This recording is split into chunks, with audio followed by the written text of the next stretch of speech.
वंदनीय हिंदुहृदय सम्राट शिवसेना प्रमुख बाळासाहेब ठाकरे यांचा। मी मुंबईकर शिवशक्ती भीमशक्ती एका तुटीचे प्रणेते, महाराष्ट्रातील तमाम शेतकऱ्यांचे, गोरगरिबांचे, कष्टकऱ्यांचे, वारकऱ्यांचे कैवारी माननीय शिवसेना पक्षप्रमुख, महाराष्ट्र राज्याचे सन्मान्य माजी मुख्यमंत्री, कुटुंब प्रमुख श्रीमान उद्धव साहेब बाळासाहेब ठाकरे यांचा। अखंड हिंदुस्थानचे कैवारी प्रबोधनकार सुपुत्र, देव देश धर्म मराठी मनाचे मानबिंदू, हिंदू अस्मितेचे शिरोमणी, हिंदुस्थान हिंदू, हिंदुस्थानचे एकमेव हिंदुहृदय सम्राट, हिंदू धर्म रक्षक, सरसेनापती, मान्यता मान्य शिवसेना प्रमुख श्रीमान बाळासाहेब ठाकरे यांचा। आवाज सुनाचा।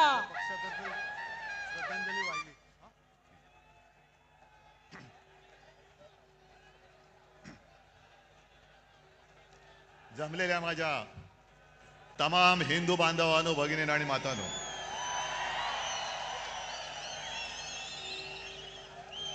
आपल्या परंपरेप्रमाणे सर्वांना दसऱ्याच्या पहिल्या प्रथम मी शुभेच्छा देतो, विजयादशमीच्या शुभेच्छा। आणि किती वेळा मी बोलायचं की अशी जीवाला जीव देणारी माणसं हेच खरं आयुष्यामधलं सोनं असतं। आणि म्हणूनच अनेक पक्षांचं आपल्या शिवसेना फोडण्याकडे लक्ष आहे। आणि त्यांना असं वाटलं की काही जणांनी त्यांनी पळवलंय, जे पळवलं ते पितळ होतं, सोनं माझ्याकडेच आहे। आता घरून येताना मी आजूबाजूला पाहत होतो, वाघाचं कातडं पांघरलेल्या लांडग्याची गोष्ट आपल्याला माहिती आहे, पण बाळासाहेबांची भगवी शाल पांघरणाऱ्या गाढवाचं चित्र मी आज पहिल्यांदा पाहिलं। गाढवावरती किती शाली टाका, गाढव ते गाढवच। आणि जसं आता संजय राऊत यांनी उल्लेख केला, अमित शहांचा जोड्याचा भार वाहणारे गाढव, जाऊ द्या, त्यांना जोडे लाख लाभोत, जनता पण मारणारे एक दिवस, तो दिवस पण काही लांब नाहीये। आज मुद्दामून ही सभा हा मेळावा अनेक जण सांगत होते की कसा घेणार, म्हटलं जसा नेहमी घेतो तसाच घेणार। आणि आजपर्यंत जेवढा जसा मोठा मेळावा झालाय त्याहीपेक्षा मोठा मेळावा आज होणार। मला माहिती आहे सगळीकडे चिखल झालेला आहे, याचं कारण कमळाबाई। आता तुम्ही म्हणाल पावसाचा आणि कमळाबाईचा काय संबंध, पण कमळाबाईच्या कारभाराने कमळाबाईंनी स्वतःची कमळं फुलवून घेतलेत, पण जनतेच्या आयुष्याचा चिखल करून टाकलेला आहे। आणि अंबादास, तुम्ही शेतकऱ्यांचा विषय पूर्ण मांडलात, जी हालत शेतकऱ्यांची झाले त्याची थोडीशी चुणूक आपल्याला येईल या पावसात भिजताना आणि चिखलात बसल्यावरती। घरादाराचं संपूर्णपणे चिखल झालेला आहे त्यांच्या।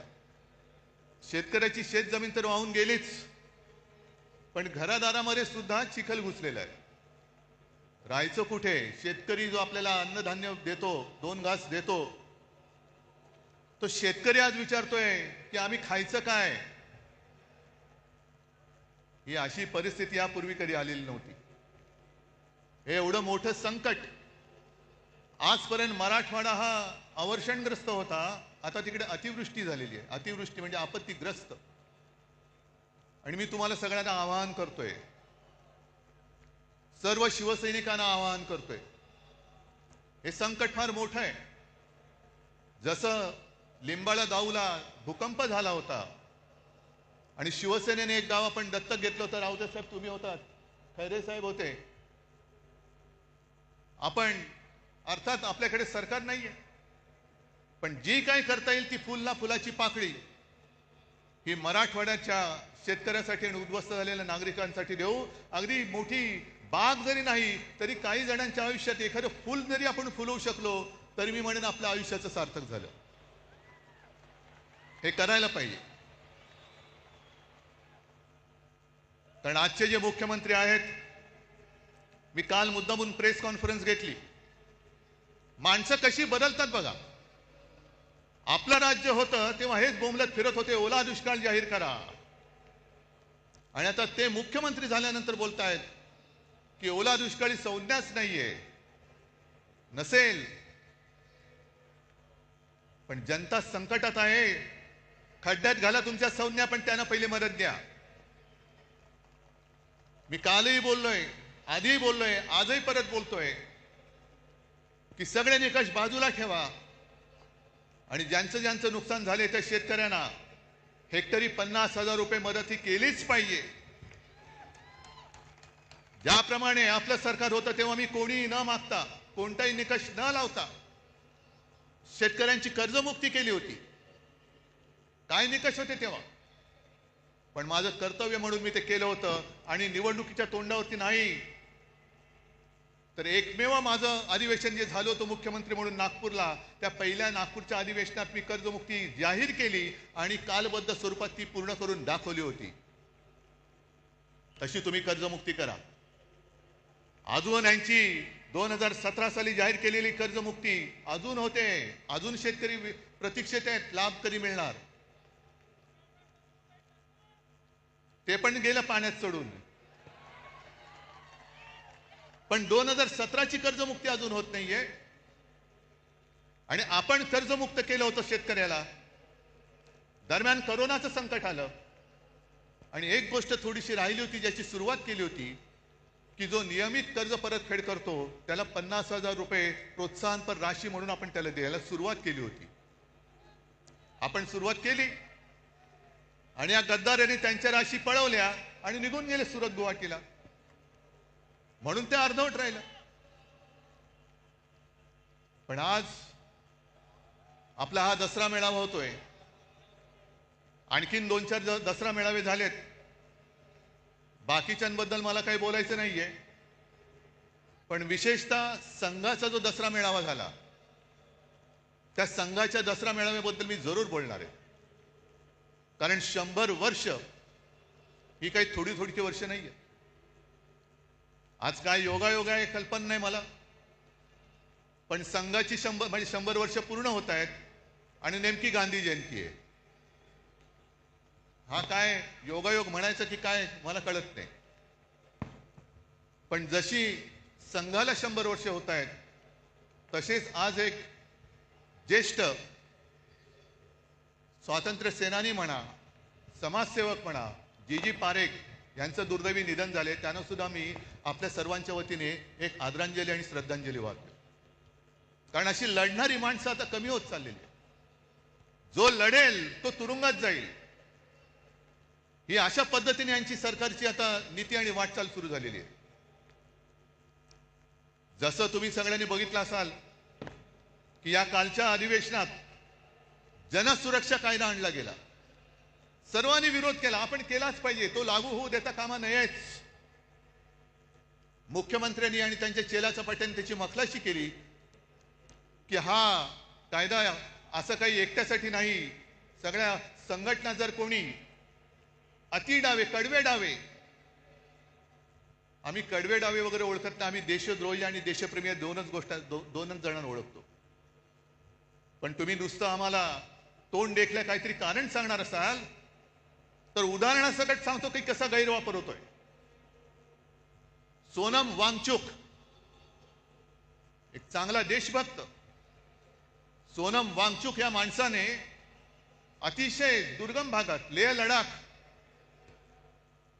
जिकडे कडाक्याची थंडी, नुसती कडाक्याची नाही, हाडं मोडतील अशी थंडी असते, त्या थंडीमध्ये आपले जवान नीटनेटके राहावे, त्यांना काहीतरी उबदार एक आडोसा मिळावा म्हणून सोलार टेक्नॉलॉजीवरती त्यांना छावण्या बांधून दिल्या. ती टेक्नॉलॉजी त्यांनी दिली.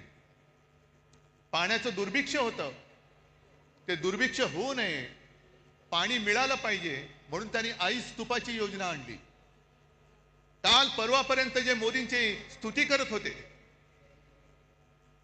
पण त्याने आंदोलन सुरू केलं का? न्याय हक्कासाठी. लेह लडाखला न्याय हक्क मिळालाच पाहिजे.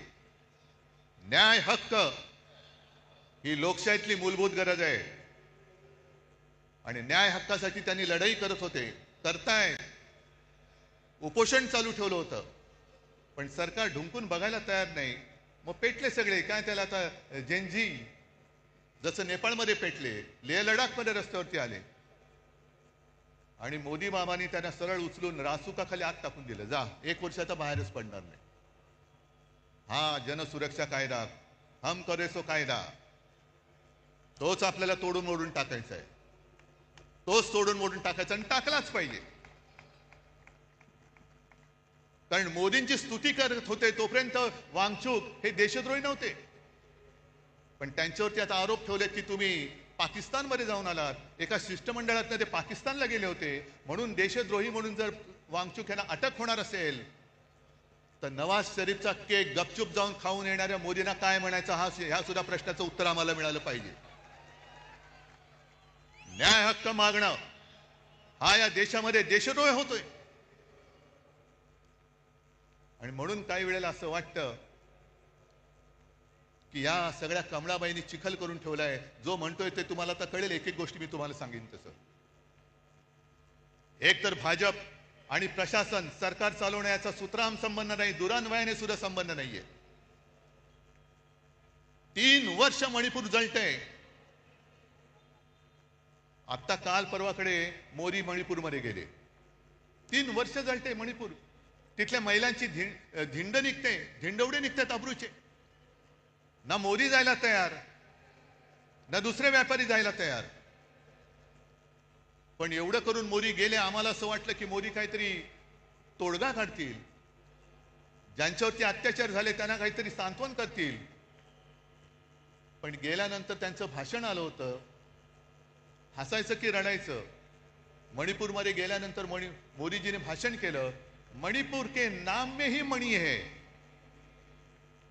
ते तिकडे जाऊन कशाला बघायला पाहिजे? आम्हाला इथेही कळतं, म्हणून मराठी सक्तीची पाहिजे. मणिपूरमध्ये जाऊन तुम्हाला मणिपूरमधला मणी दिसला, पण मणिपूरच्या जनतेच्या डोळ्यातलं पाणी नाही दिसलं. तिथली जनता रडते, तिथली जनता आक्रोश करते. पण आमचे पंतप्रधान तिकडे जाऊन मणिपूर के नाम में ही मणी आहे. कशाला जाता मग तिकडे? ही जी यांची सगळी जी वृत्ती आहे, मला असं वाटतं काही वेळेला विचार केल्यानंतर की भाजप म्हणजे आता अमिबा झालेला आहे. अमिबा म्हणजे तो एक पेशीय प्राणी असतो, काय जीव असतो, तो सगळ्यांना शाळेमध्ये होता.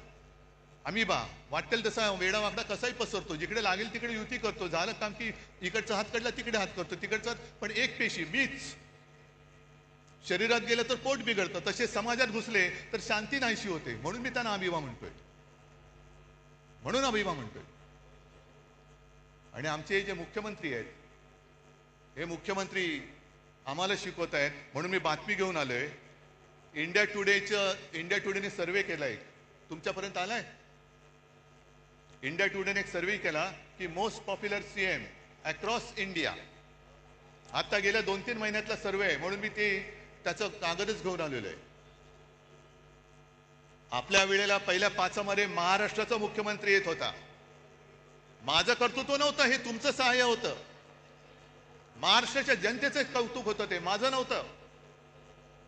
पण आज जो हा सर्वे झालेला आहे, आलेला आहे, त्याच्यामध्ये सगळ्यात पॉप्युलर उत्तर प्रदेशचे मुख्यमंत्री योगी, नंबर 1, 2 ममता, 3 चंद्रबाबू, 4 नितीश कुमार, त्याच्यानंतर स्टॅलिन, नंतर काय ते पिनारवी विजयन, मग रेवंत रेड्डी, मोहन यादव, हेमंता विश्वकर्मा शर्मा आणि 10व्या ह्याच्यावरती आमचे मुख्यमंत्री देवेंद्र फडणवीस.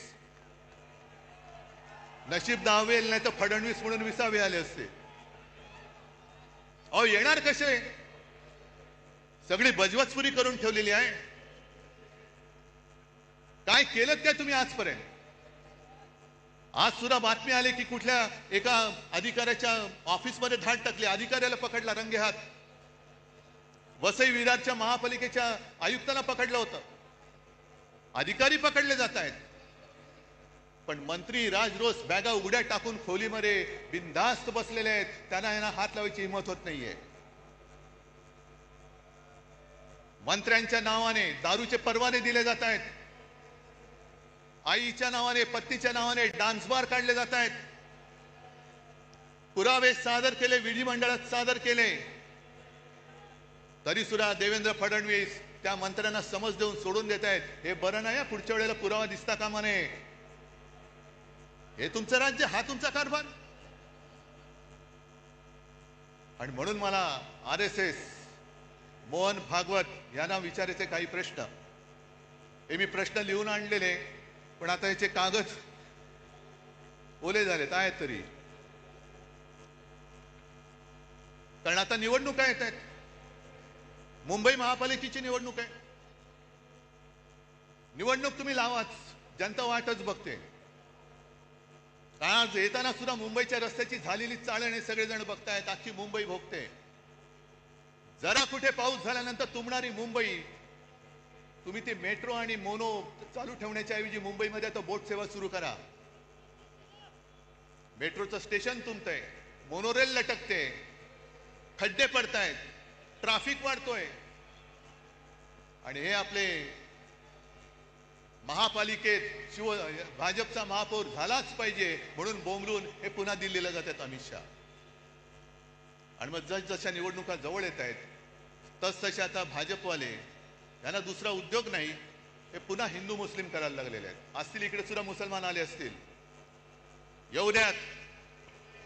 कारण शिवसेना प्रमुखांनी सांगितलेले आहे, या देशामध्ये धर्म कोणाचाही कोणताही असू शकतो. आम्ही हिंदू आहोत, कोणी मुसलमान आहेत, कोणी ख्रिश्चन आहेत. धर्म कोणाचा कोणताही असला तरी राष्ट्र धर्म हा एकच असला पाहिजे, तो म्हणजे आपला हिंदुस्थान. धर्म आपल्या घरामध्ये ठेवा, पण घराच्या बाहेर जेव्हा आम्ही पडतो तेव्हा आमचा देश हाच माझा धर्म, ही शिवसेना प्रमुखांची शिकवण आहे.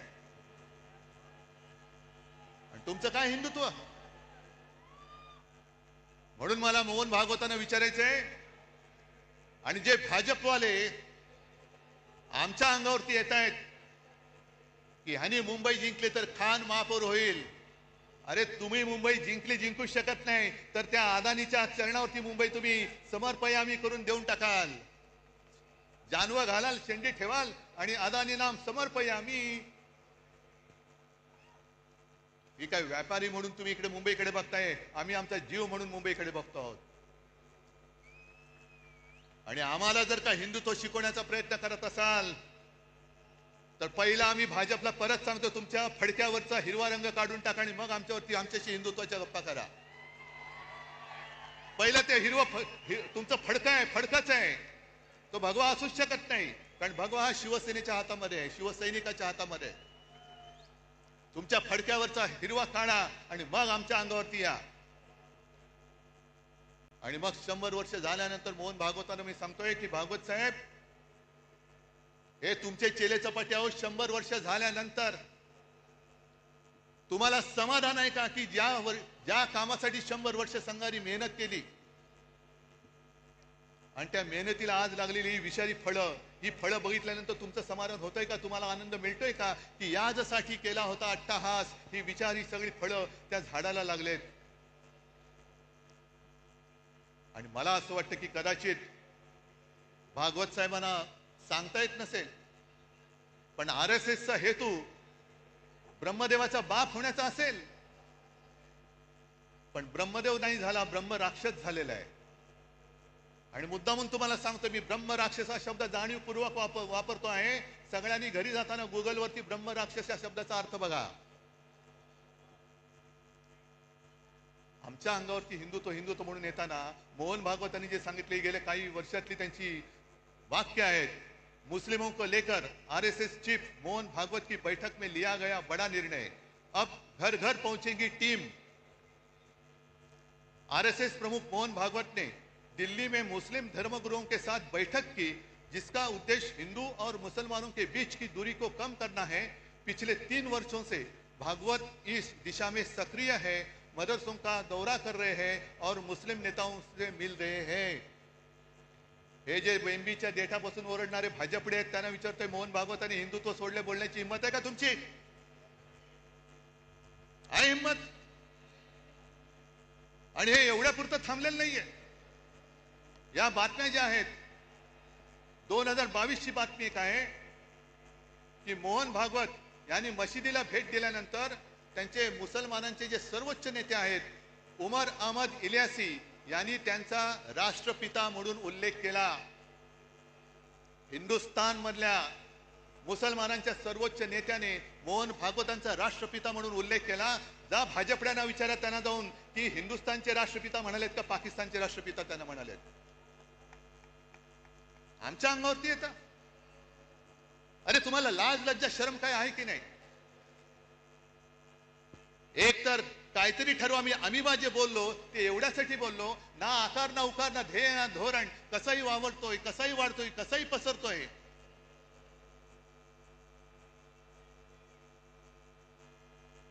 आणि जरा थांबा, मला बोलू द्या, नाही तर इकडून वाचन करा.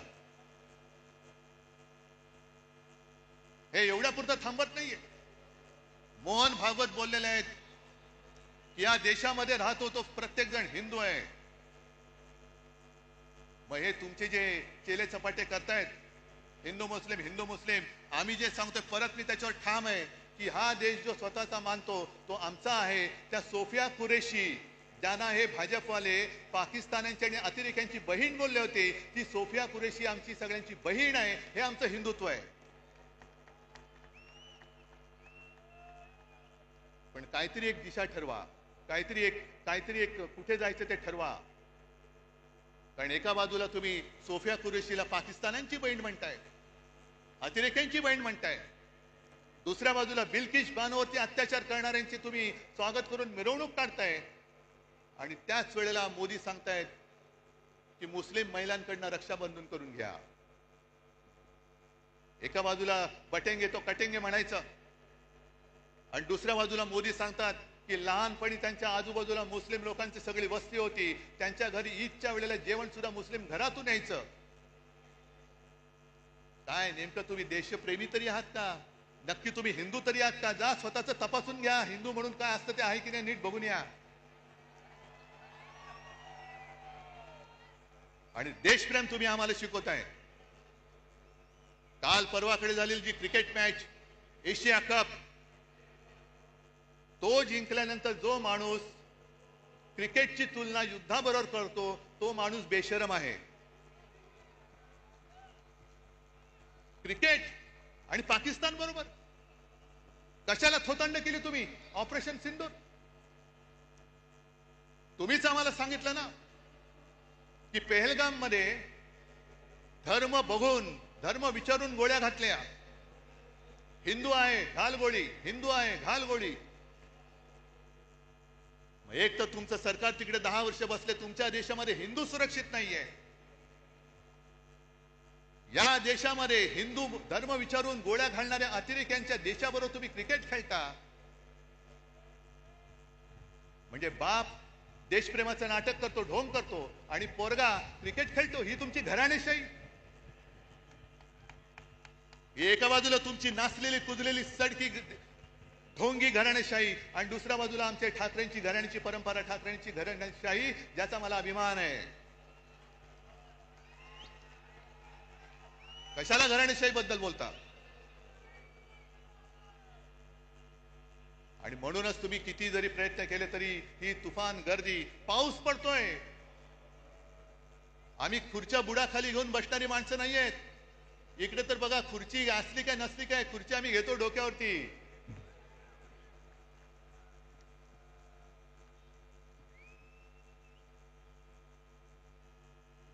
आणि मुंबईच्या बद्दल जर का बोलायचं झालं, कारण आता निवडणुका मागून निवडणुका येणार.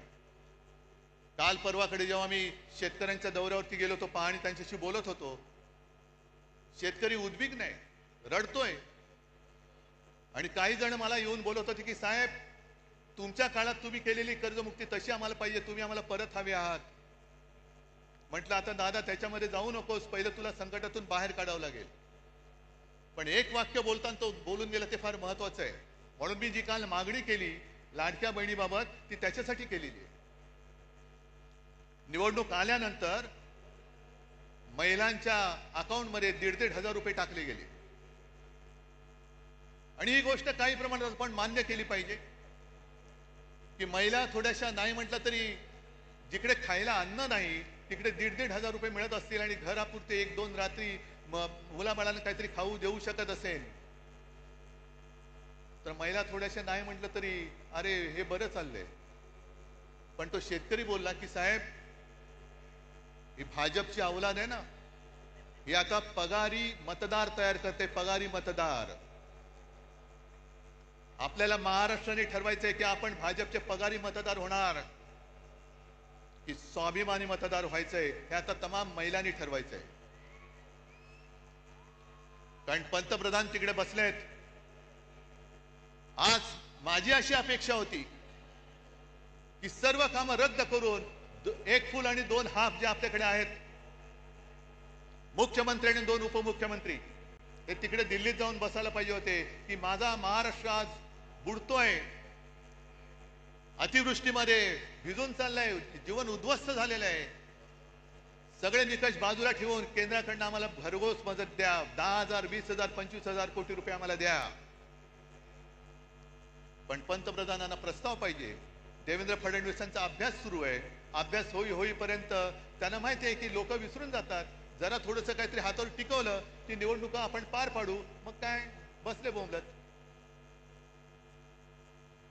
बिहारमध्ये निवडणुकांच्या तोंडावरती पंतप्रधान तिथल्या महिलांच्या अकाउंटमध्ये 10,000 रुपये त्यांनी टाकलेत. जवळपास किती 10,000 कोटी रुपये. 10,000 कोटी काय प्रस्ताव आला होता बिहारमधून. तिकडे निवडणुका असल्यानंतर प्रस्तावाची गरज नाही.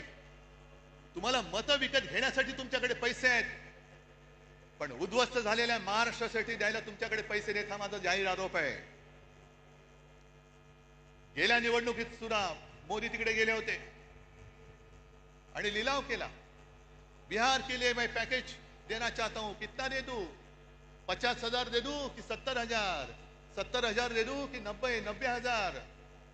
आणि करत करत करत 1.25 लाख कोटी रुपये त्यांनी तिकडे जाहीर करून टाकले होते. 1.25 लाख कोटी मिळाले की नाही मिळाले बिहारच्या जनतेला माहिती. म्हणजे तुमच्याकडे पैसे आहेत, पण तुम्हाला महाराष्ट्राला, तुम्ही महाराष्ट्रावरती अन्याय करताय. अन्याय तुमच्या मनामध्ये आहे. महाराष्ट्रावरती सूड घ्यायचंय तुम्हाला.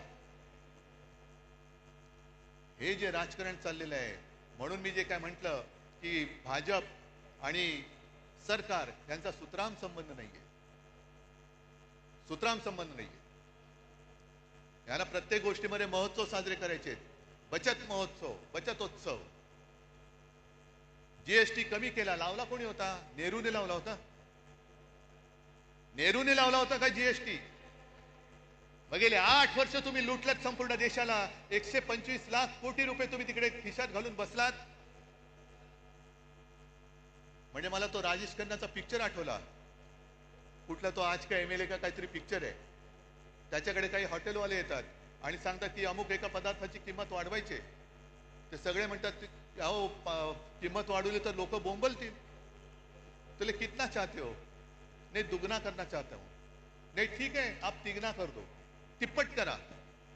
सगळे आजूबाजू सांगतात तो तिप्पट काय लोक रस्त्यावरती उतरतील. आपण राजेश खन्ना मुख्यमंत्री असतो सांगू उतरने दो. लोग रस्ते पे उतरेंगे, आंदोलन करेंगे, तोडफोड होईल. मग लोक माझ्याकडे येतील.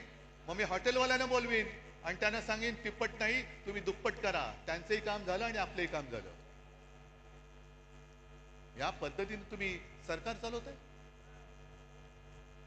आणि मुंबई महापालिकेची निवडणूक जी मी बोलत होतो ती होऊनच द्या. मुंबई महापालिका सुद्धा यांनी कशी गहाण टाकलेली आहे. एक तर तुमचा ज्याच्याशी संबंध नाही ती सगळी कामं स्वतःकडे, स्वतःवरती त्याचं श्रेय घेत आहे. बीडीडी चाळ आम्ही केली. कुठे केली? बीडीडी चाळीचं भूमिपूजन मी केलं होतं. सोबत शरद पवार होते आणि आदित्यनी तिथे आणि त्याच्याबरोबर जितेंद्र आव्हाडांनी मेहनत केलेली आहे. मुंबईचा कोस्टल रोड आम्ही केला. अरे लोक माहिती आहे ना लोकांना स्वप्न कोणाचं आणि पूर्ण कोणी केलं. आणि आज सुरतानी एक गोष्ट केली, जी गोष्ट आदित्य इतके वर्ष बोलत होता की मुंबई हे न झोपणारं शहर आहे. दिवसा जे ऑफिसमध्ये जातात त्यांना दिवसा जेवणाची आणि खाण्याची पिण्याची म्हणजे पाणी पिण्याची नाही सोय असते, तर रात्री काम करणाऱ्यांनी का असू नये. तेव्हा भाजपवाल्यांनी जो काय नंगा नाच केला होता, संस्कृती, नाईट लाईफ. नाईट लाईफ म्हणजे तुम्ही मकावला जाऊन नाईट लाईफ वाले, तसं नाईट लाईफ नाही. कळलं ना? हा, हे मकावला जाऊन यांचं नाईट लाईफ फुलणार आणि आम्हाला इकडे शिकवणार साधन सुचिता. आज जे आपण बोलत होतो तेच त्यांनी केले. रात्री सुद्धा आम्ही पब आणि बारची मागणी करतच नव्हतो. उलटा आमचं म्हणणं आहे बार रद्दच करा. जे तुमचे मंत्री चालवत आहेत त्यांना पहिल्या मंत्रिमंडळातून काढा, ही आमची मागणी आहे. पण सगळं श्रेय आपल्याकडे घ्यायचं आणि दुष्ट तुमच्याकडे द्यायची. मुंबई महापालिका सुद्धा आज जवळपास 2.25 लाख कोटीच्या तुटीमध्ये आणि खड्ड्यामध्ये टाकलेली आहे. सहन करायचं आपण, बघत बसायचं आपण. आणि निवडणूक घेऊ शकतील असं मला वाटत नाही, कारण लोकप्रतिनिधी ज्या दिवशी सभागृहात जातील त्या दिवशी यांनी 3 वर्षात खाल्लेली सगळी मुंबईची तिजोरी ही जनतेसमोर येईल. आम्ही आणणार व्हाईट पेपर, पहिला काढणार, त्याच्यावरती व्हाईट पेपर काढणार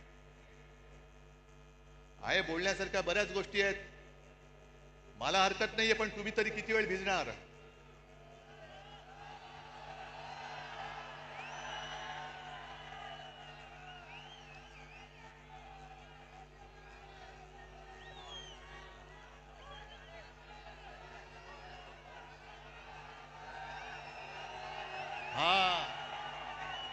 हा सैनिक, हा शिवसैनिक, हा खरा शिवसैनिक. नाही राहू द्या, तुम्ही कितीही जल्लोषात असला तरी मला थोडं भान ठेवून बोलायला पाहिजे. मग काही जणांची अपेक्षा आहे की उद्धव ठाकरे पुढचा कार्यक्रम काय देणार. आणि आता कोण बोललं रे, उद्धव ठाकरे आणि राज ठाकरे एकत्र येणार का? अरे मग 5 जुलैला काय केलं होतं आम्ही,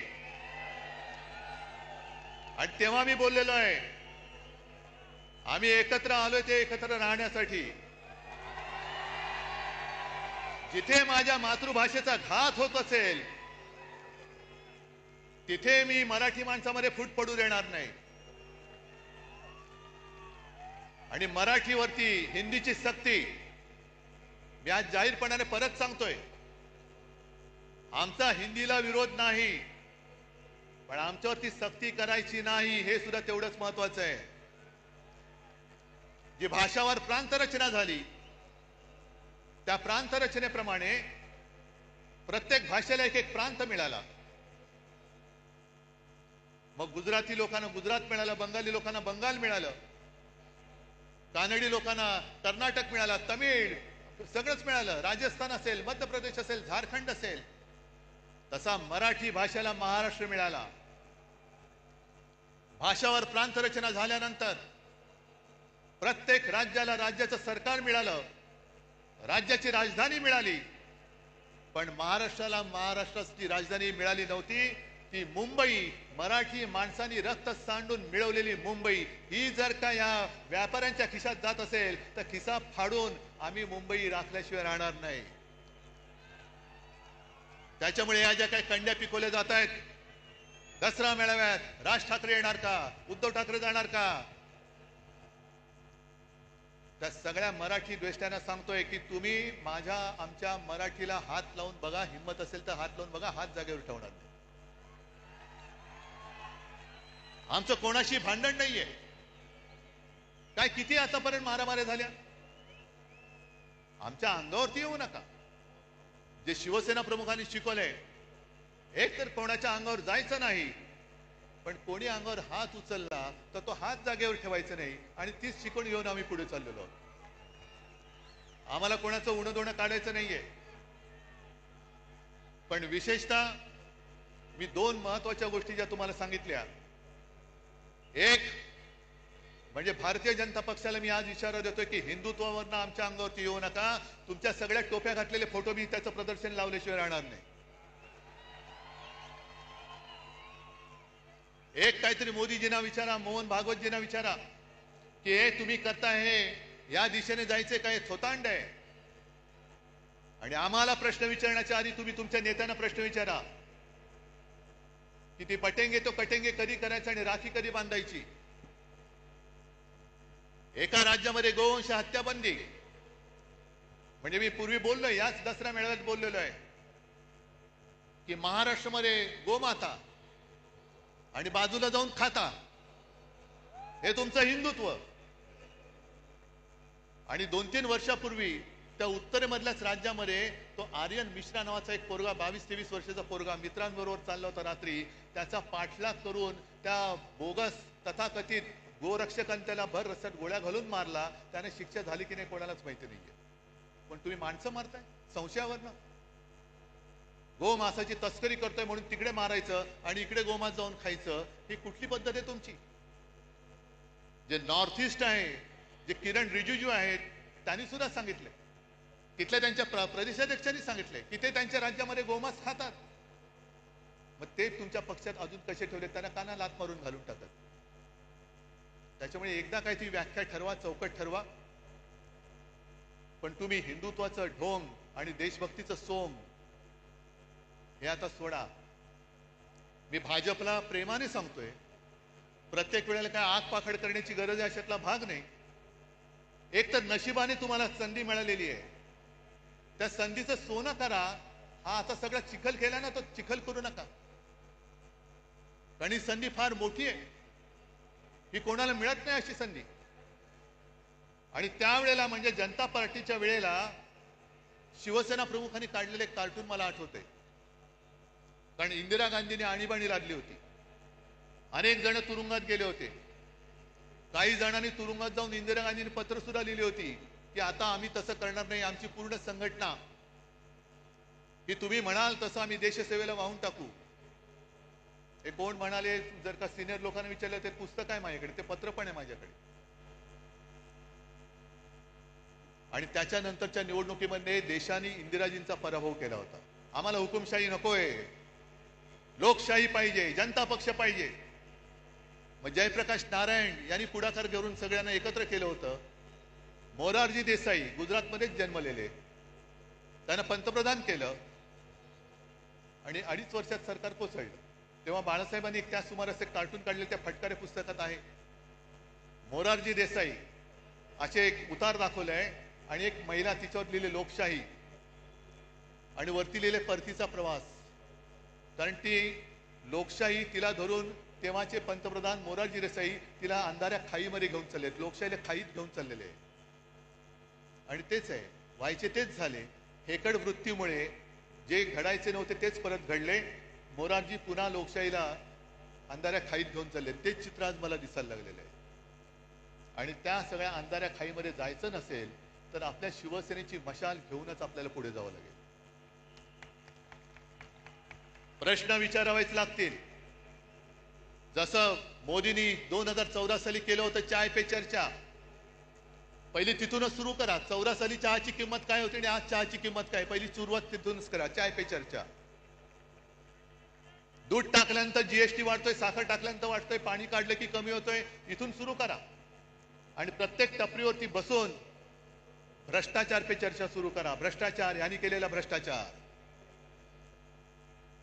आणि आज महाराष्ट्र सरकारला मी इशारा देतोय की शेतकऱ्याची कर्जमुक्ती लवकर करा. शेतकऱ्याला 50,000 रुपये हेक्टरी लवकर जाहीर करा, नाहीतर मराठवाड्यामध्ये आम्ही रस्त्यावरती उतरल्याशिवाय राहणार नाही. राज्यभर आम्ही आंदोलन करू. मराठवाड्यामध्ये आम्ही सुद्धा लवकरात लवकर एक, जर यांनी जाहीर नाही केलं तर मोठा मोर्चा आपण खैरेसाहेब अंबादास मोर्चा लावायचा. कसे देत नाही, शेतकऱ्याचा हक्क आहे आणि आंदोलन झालं पाहिजे. जिथे जिथे अन्याय दिसेल त्या अन्यायावरती वार करणं. आणि मी तर म्हणेन कार्यक्रम काय, ह्या ज्या काही तुम्हाला मी थोडक्यात गोष्टी सांगितल्या की देशात जे अंधभक्त झालेले आहेत त्या अंधभक्तांच्या डोळ्यावरची पट्टी काढणं आणि देशभक्ती खरी काय आहे, हिंदुत्व खरं काय आहे हे दाखवून देणं, हाच एक आपल्या याच्या पुढे कार्यक्रम. आज तुम्ही सगळेजण इकडे आलात, लांबून आलेला आहात, बाहेर गावातून आलेला आहात. सांभाळून जा, सुखरूप जा. आणि हातामधला भगवा, हा भगवा हाच पाहिजे. याच्यावरती निशाणी, आपली निशाणीचं चिन्ह दुसरं ठेवा, पण भगवा हा शिवरायाचा भगवा. हा भगवा डौलाने फडकत लोकांना वाटलं पाहिजे, अरे माझा रक्षण करता हा बाळासाहेबांचा शिवसैनिक आहे. भगवी शाल पांघरलेला गाढव होऊ शकत नाही, कदापि होऊ शकत नाही. बस सगळ्यांना धन्यवाद देतो आणि असंच प्रेम, असेच आशीर्वाद कायम पाठीशी असू द्या. धन्यवाद. जय हिंद, जय महाराष्ट्र. धन्यवाद साहेब. सर्व शिवसैनिकांना विनंती आहे, राष्ट्रगीताने नंतर सांगता होणार आहे, पण तत्पूर्वी कोणीही जाऊ नये, कारण रावण दहन सुद्धा काही वेळात होणार आहे. पण तत्पूर्वी विभागाकडून, विभागाच्या वतीने साहेबांचा सत्कार होत आहे.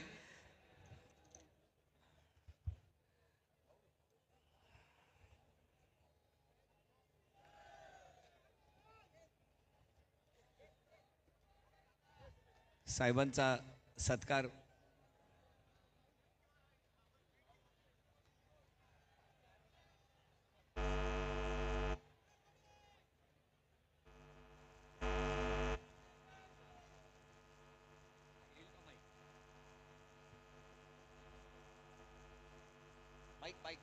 माईक दे.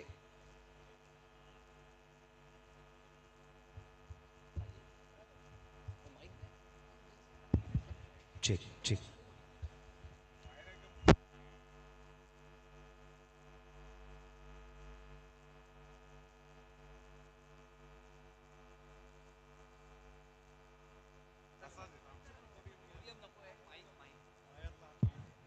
नाही, एक गोष्ट सांगायची राहिली की प्रथेप्रमाणे दरवर्षी आपण आपल्या मेळाव्यानंतर रावणाचं दहन करतो.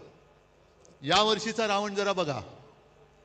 या वर्षीचा रावण या सरकारच्या कारभाराचं प्रतीक आहे, कारण रावणाला 10 डोकी होती. या सरकारचा बिंडोक कारभार बघितल्यानंतर रावणाला आपल्या डोकंच ठेवलेलं नाहीये. असा बिंडोक रावण यावेळेला आपल्याला जाळायचा आहे. बिंडोक रावण, आणि अशा रावणाचं दहन करण्यापूर्वी साहेबांचा विभागाच्या वतीने सत्कार होत आहे.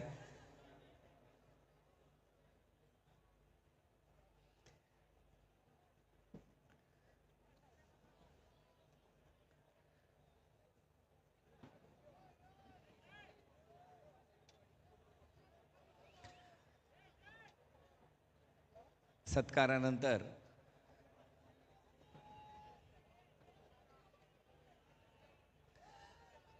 मी सर्वांना विनंती आहे, आपण रावण दहनासाठी सज्ज व्हावं. पारंपरिक दसरा मेळावा या ठिकाणी शिवतीर्थावरती मगाशी शस्त्रपूजन झालं आणि आता रावण दहन होत आहे. रावण दहन, रावण दहन.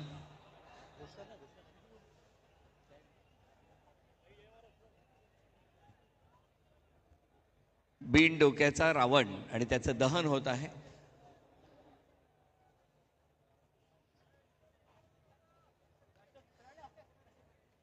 आणि यानंतर राष्ट्रगीताने सर्वांना विनंती आहे, राष्ट्रगीतासाठी उभं राहावं.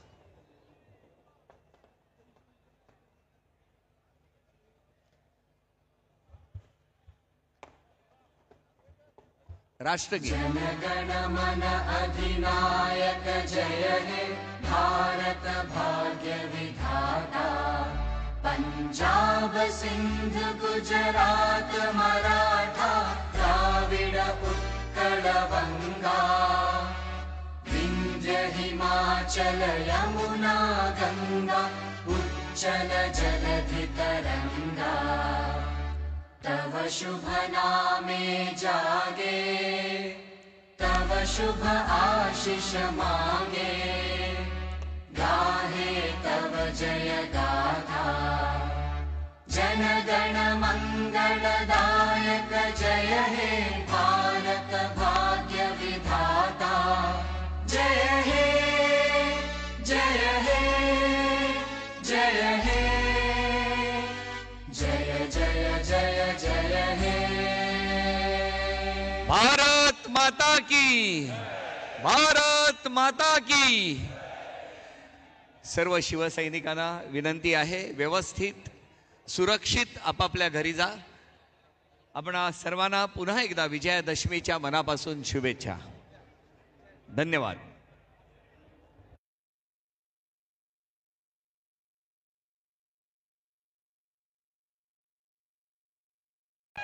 वंदनीय हिंदुहृदय सम्राट शिवसेना प्रमुख बाळासाहेब ठाकरे यांचा. मी मुंबईकर शिवशक्ती भीमाशक्ती एका तुटीचे प्रणेते, महाराष्ट्रातील तमाम शेतकऱ्यांचे, गोरगरिबांचे, कष्टकऱ्यांचे, वारकऱ्यांचे कैवारी माननीय शिवसेना पक्षप्रमुख, महाराष्ट्र राज्याचे सन्मान्य माजी मुख्यमंत्री, कुटुंब प्रमुख श्रीमान उद्धव साहेब बाळासाहेब ठाकरे यांचा. अखंड हिंदुस्थानचे कैवारी प्रबोधनकार सुपुत्र, देव देश धर्म मराठी मनाचे मानबिंदू, हिंदू अस्मितेचे शिरोमणी, हिंदुस्थान हिंदू, हिंदुस्थानचे एकमेव हिंदुहृदय सम्राट, हिंदू धर्म रक्षक, सरसेनापती, मान्यता मान्य शिवसेना प्रमुख श्रीमान बाळासाहेब ठाकरे यांचा. आवाज सुरक्षा.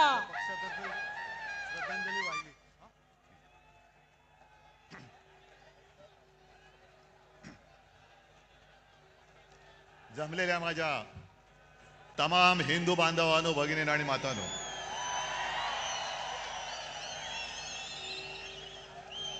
आपल्या परंपरेप्रमाणे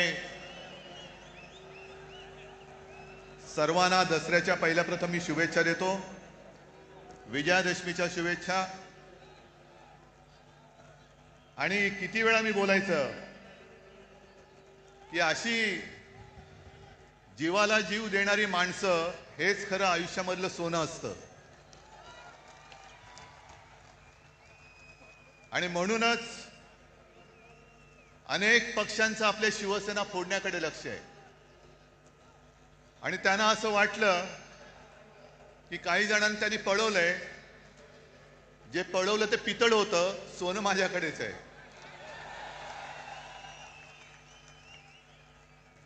आता घरून येताना मी आजूबाजूला पाहत होतो, वाघाचं कातडं पांघरलेल्या लांडग्याची गोष्ट आपल्याला माहिती आहे, पण बाळासाहेबांची भगवी शाल पांघरणाऱ्या गाढवाचं चित्र मी आज पहिल्यांदा पाहिलं. गाढवावरती किती शाली टाका, गाढव ते गाढवच. आणि जसं आता संजय राऊत यांनी उल्लेख केला, अमित शहाचा जोड्याचा भार वाहणारे गाढव.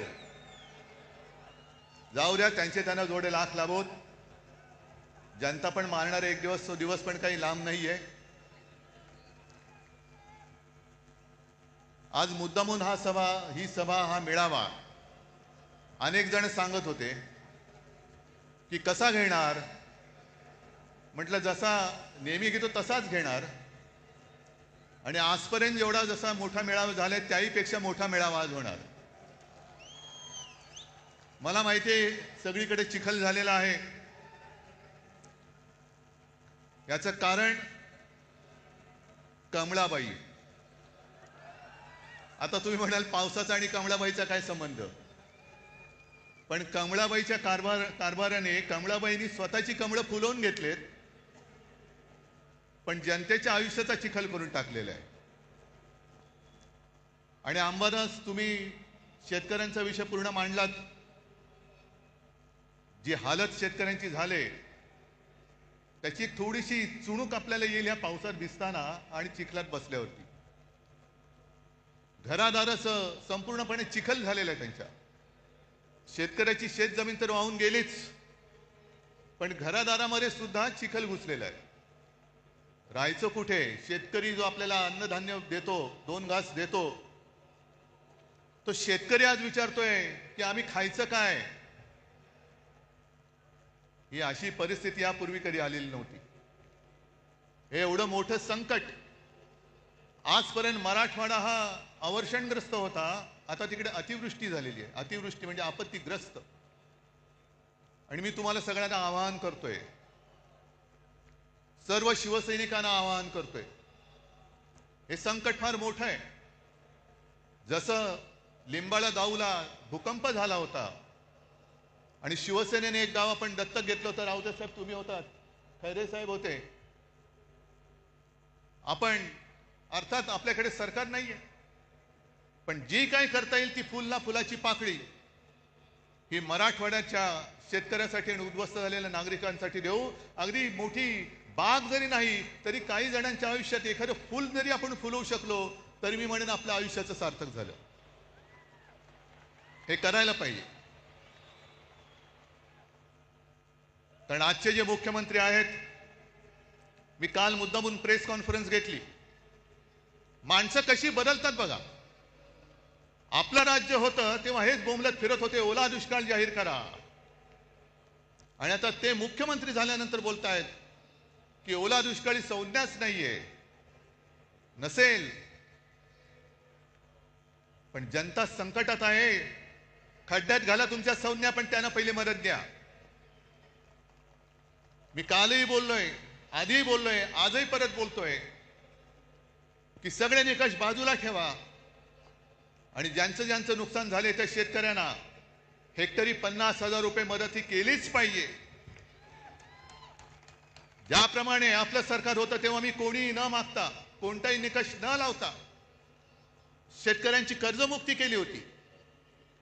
काय निकष होते तेव्हा, पण माझं कर्तव्य म्हणून मी ते केलं होतं. आणि निवडणुकीच्या तोंडावरती नाही तर एकमेव माझं अधिवेशन जे झालं होतं मुख्यमंत्री म्हणून नागपूरला, त्या पहिल्या नागपूरच्या अधिवेशनात मी कर्जमुक्ती जाहीर केली आणि कालबद्ध स्वरूपात ती पूर्ण करून दाखवली होती. तशी तुम्ही कर्जमुक्ती करा. अजून यांची 2017 साली जाहीर केलेली कर्जमुक्ती अजून होते. अजून शेतकरी प्रतीक्षेत आहेत, लाभ कधी मिळणार ते पण गेलं पाण्यात चढून. पण 2017ची कर्जमुक्ती अजून होत नाहीये. आणि आपण कर्जमुक्त केलं होतं शेतकऱ्याला. दरम्यान करोनाचं संकट आलं आणि एक गोष्ट थोडीशी राहिली होती ज्याची सुरुवात केली होती की जो नियमित कर्ज परतफेड करतो त्याला 50,000 रुपये प्रोत्साहनपर राशी म्हणून आपण त्याला द्यायला सुरुवात केली होती. आपण सुरुवात केली आणि या गद्दारांनी त्यांच्या राशी पळवल्या आणि निघून गेले सुरत गुवाहाटीला. म्हणून ते अर्धवट राहिलं. पण आज आपला हा दसरा मेळावा होतोय. आणखीन 2-4 दसरा मेळावे झालेत. बाकीच्यांबद्दल मला काही बोलायचं नाहीये, पण विशेषतः संघाचा जो दसरा मेळावा झाला त्या संघाच्या दसरा मेळाव्याबद्दल मी जरूर बोलणार आहे. कारण 100 वर्ष ही काही थोडी वर्ष नाहीये. आज काय योगायोग आहे कल्पना नाही मला, पण संघाची 100 वर्ष पूर्ण होत आहेत आणि नेमकी गांधी जयंती आहे. हा काय योगायोग म्हणायचं की काय मला कळत नाही. पण जशी संघाला 100 वर्ष होत आहेत तसेच आज एक ज्येष्ठ स्वातंत्र्य सेनानी म्हणा, समाजसेवक म्हणा, जी पारेख यांचं दुर्दैवी निधन झाले. त्यांना सुद्धा मी आपल्या सर्वांच्या वतीने एक आदरांजली आणि श्रद्धांजली वाहतो. कारण अशी लढणारी माणसं आता कमी होत चाललेली आहे. जो लढेल तो तुरुंगात जाईल, ही अशा पद्धतीने यांची सरकारची आता नीती आणि वाटचाल सुरू झालेली आहे. जसं तुम्ही सगळ्यांनी बघितलं असाल की या कालच्या अधिवेशनात जनसुरक्षा कायदा आणला गेला. सर्वांनी विरोध केला. आपण केलाच पाहिजे, तो लागू होऊ देता कामा नयेच. मुख्यमंत्र्यांनी आणि त्यांच्या चेला चपाट्यांनी त्याची मखलाशी केली की हा कायदा असं काही एकट्यासाठी नाही. सगळ्या संघटना जर कोणी अति डावे, कडवे डावे, आम्ही कडवे डावे वगैरे ओळखत नाही. आम्ही देशद्रोही आणि देशप्रेमी दोनच जणांना ओळखतो.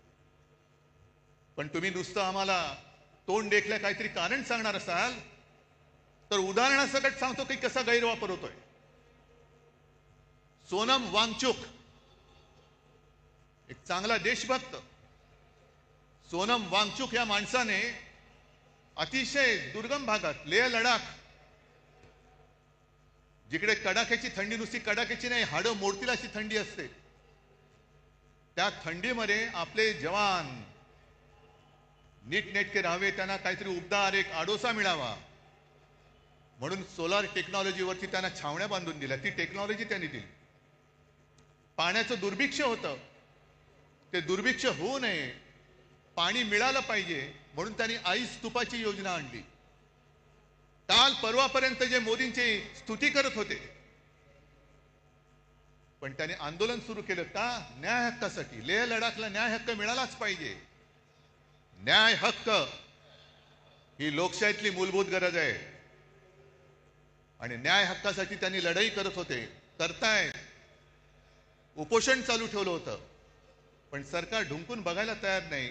मग पेटले सगळे. काय त्याला आता जेनजी जसं नेपाळमध्ये पेटले, लेह लडाखमध्ये रस्त्यावरती आले आणि मोदी बाबांनी त्यांना सरळ उचलून रासुकाखाली आत टाकून दिलं. जा, 1 वर्षाचा बाहेरच पडणार नाही. हा जनसुरक्षा कायदा, हम करे सो कायदा, तोच आपल्याला तोडून मोडून टाकायचा आहे. तोच तोडून मोडून टाकायचा आणि टाकलाच पाहिजे.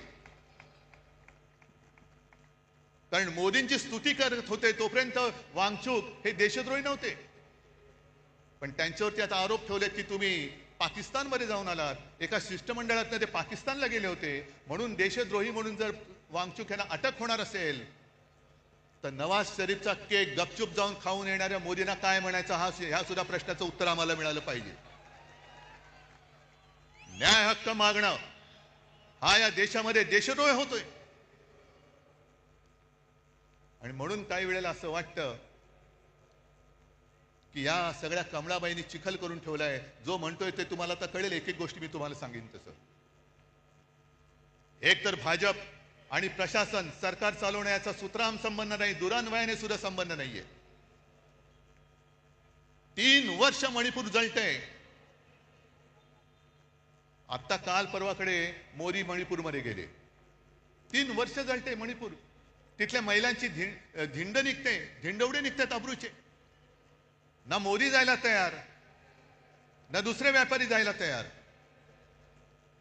पण एवढं करून मोदी गेले. आम्हाला असं वाटलं की मोदी काहीतरी तोडगा काढतील, ज्यांच्यावरती अत्याचार झाले त्यांना काहीतरी सांत्वन करतील. पण गेल्यानंतर त्यांचं भाषण आलं होतं. हसायचं की रडायचं. मणिपूरमध्ये गेल्यानंतर मोदीजीने भाषण केलं, मणिपूर के नाम में ही मणी है. ते तिकडे जाऊन कशाला बघायला पाहिजे? आम्हाला इथेही कळतं, म्हणून मराठी सक्तीची पाहिजे. मणिपूरमध्ये जाऊन तुम्हाला मणिपूरमधला मणी दिसला, पण मणिपूरच्या जनतेच्या डोळ्यातलं पाणी नाही दिसलं. तिथली जनता रडते, तिथली जनता आक्रोश करते. पण आमचे पंतप्रधान तिकडे जाऊन मणिपूर के नाम में ही मणी आहे. कशाला जाता मग तिकडे? ही जी यांची सगळी जी वृत्ती आहे, मला असं वाटतं काही वेळेला विचार केल्यानंतर की भाजप म्हणजे आता अमिबा झालेला आहे. अमिबा म्हणजे तो एक पेशीय प्राणी असतो, काय जीव असतो, तो सगळ्यांना शाळेमध्ये होता. अमिबा वाटेल तसा वेडा वाकडा कसाही पसरतो, जिकडे लागेल तिकडे युती करतो. झालं काम की इकडचा हात काढला तिकडे हात करतो, तिकडचा. पण एक पेशी मीच शरीरात गेलं तर पोट बिघडतं, तसे समाजात घुसले तर शांती नाहीशी होते. म्हणून मी त्यांना अमिबा म्हणतोय, म्हणून अभिमा म्हणतोय. आणि आमचे जे मुख्यमंत्री आहेत, हे मुख्यमंत्री आम्हाला शिकवत आहेत. म्हणून मी बातमी घेऊन आलोय. इंडिया टुडेने सर्वे केलाय, तुमच्यापर्यंत आलाय? इंडिया टुडेने एक सर्वे केला की most popular CM across India. आता गेल्या 2-3 महिन्यातला सर्वे आहे, म्हणून मी त्याचं कागदच घेऊन आलेलो आहे. आपल्या वेळेला पहिल्या 5 मध्ये महाराष्ट्राचा मुख्यमंत्री येत होता. माझं कर्तृत्व नव्हतं, हे तुमचं सहाय्य होतं. महाराष्ट्राच्या जनतेचं कौतुक होतं, ते माझं नव्हतं. पण आज जो हा सर्वे झालेला आहे, आलेला आहे, त्याच्यामध्ये सगळ्यात पॉप्युलर उत्तर प्रदेशचे मुख्यमंत्री योगी, नंबर 1, 2 ममता, 3 चंद्रबाबू, 4 नितीश कुमार, त्याच्यानंतर स्टॅलिन, नंतर काय ते पिनारवी विजयन, मग रेवंत रेड्डी, मोहन यादव, हेमंता विश्वकर्मा शर्मा आणि 10व्या ह्याच्यावरती आमचे मुख्यमंत्री देवेंद्र फडणवीस. नशीब 10वे नाही तर फडणवीस म्हणून 20वे आले असते. येणार कसे? सगळी बजवजपुरी करून ठेवलेली आहे. काय केलं काय तुम्ही आजपर्यंत? आज सुद्धा बातमी आली की कुठल्या एका अधिकाऱ्याच्या ऑफिसमध्ये धाड टाकली, अधिकाऱ्याला पकडला रंगेहात. वसई विरारच्या महापालिकेच्या आयुक्ताला पकडलं होतं. अधिकारी पकडले जात आहेत, पण मंत्री राजरोस बॅगा उघड्या टाकून खोलीमध्ये बिनधास्त बसलेले आहेत. त्यांना यांना हात लावायची हिंमत होत नाहीये. मंत्र्यांच्या नावाने दारूचे परवाने दिले जात आहेत. आईच्या नावाने, पत्नीच्या नावाने डान्स बार काढले जात आहेत. पुरावे सादर केले, विधिमंडळात सादर केले, तरी सुद्धा देवेंद्र फडणवीस त्या मंत्र्यांना समज देऊन सोडून देत आहेत. हे बरं नाही, पुढच्या वेळेला पुरावा दिसता कामा नये.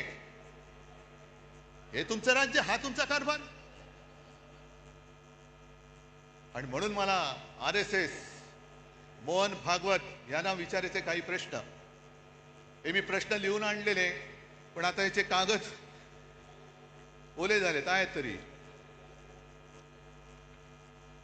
कारण आता निवडणुका येत आहेत. मुंबई महापालिकेची निवडणूक आहे.